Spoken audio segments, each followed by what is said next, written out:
Thank you. Thanks for getting us all together.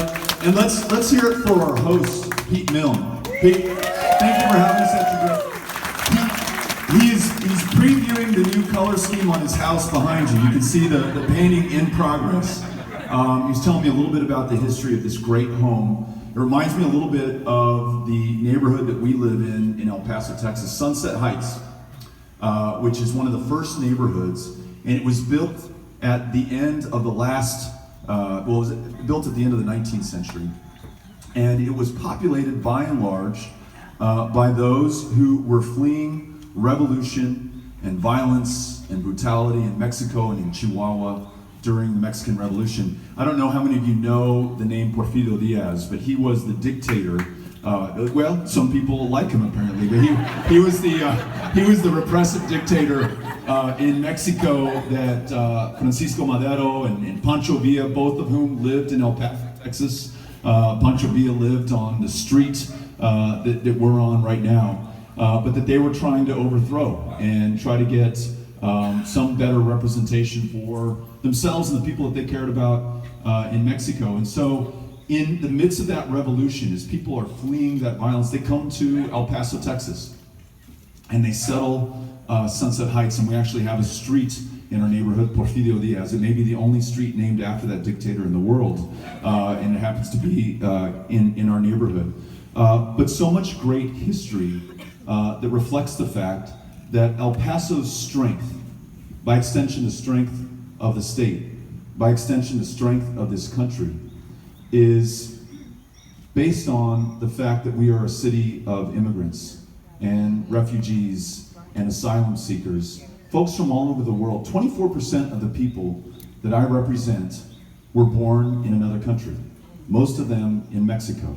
And it's not unconnected to the fact that El Paso, if you look at the FBI crime statistics as analyzed by CQ Press, is the safest city on the US-Mexico border. It's the safest city in Texas, and it's the safest city in the United States of America. And it has been either the safest or one of the top 3 safest cities for the last 20 years. Flies in the face of everything that you might hear from this president and from folks in Washington, D.C., and otherwise intelligent, well-meaning people who just don't get us or understand the border or realize that those folks who made the incredibly difficult decision to leave their homes and their families and their way of life and their language and their country to come to ours, to do better for themselves, yes, and certainly for their kids, but also to contribute to this country that inspired them and that they love and that they want to be a part of, to contribute to and not just take from the American dream. That's why El Paso is safe. That's why we are successful. That is the foundation of so much of the success and strength for this state, for us as a whole. And it's something that we need to, maybe shouldn't have to, but need to remind ourselves of right now in an era of alternative facts.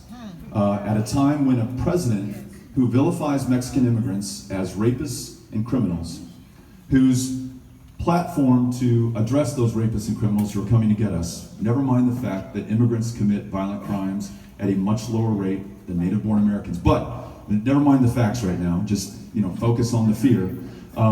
The way to stop that is to build a 30-foot high, all-concrete, 2,000-mile wall from Brownsville to San Diego, California. Never mind that apprehensions are at their lowest levels in modern history, certainly in my lifetime. I'm 44 years old. Never mind the fact that those that we are apprehending aren't trying to evade detection. They're not running away from us. They're my son Ulysses' age. They're 10-year-old kids fleeing horrific brutality in El Salvador, in Guatemala, and Honduras. Imagine, for the parents here today, imagine things being so bad that you put your 10-year-old son or daughter into the hands of a smuggler or a coyote to ride the beast, La Bestia, up the length of Mexico without you because their life is in danger. And they do so and get to our front door here in Texas and present themselves and ask for shelter and aid and support and our kindness, which we have done for more than 230 years in this country, and which is obviously, and maybe it's not obvious enough given the election in 2016, but obviously that is who we are as a country. And it's not something that we do that diminishes our strength or costs us or weakens us or makes us less safe. Those are things that make us stronger and safer and more successful and more inspiring to people around the world. If immigration is a problem, it's the best problem we could possibly have.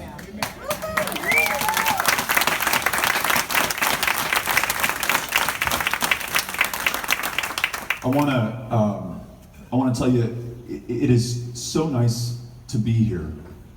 It's so nice to be asked, why the hell are you in Tyler, Texas? Because we don't see Democratic office holders coming out here very often. We don't see Democrats 600 days before a major election coming to get to know you, listen to you, and be able to work with you. Not just come here in October of 2018 and saying, make sure you vote in a 15-minute stop and then, you know, hit the trail to the next town. This is great.